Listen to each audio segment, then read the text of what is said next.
In this small series, I'll be walking you through the full process of how I take this 3D printed witchy frog from a raw FDM print all the way to a smooth, fully painted finished piece.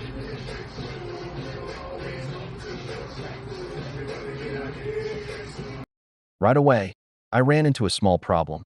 The paint was a bit too thick. Instead of pausing the video to fix it, I decided to keep going and show the struggle in real time. The show must go on.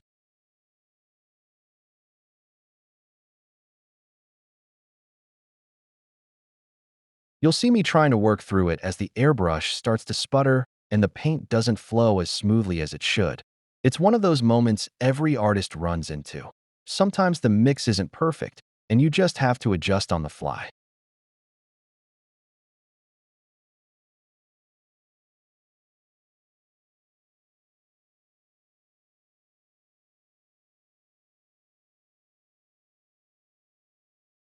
Even though the spray wasn't ideal, I kept layering slowly, testing different angles and distances to make it work.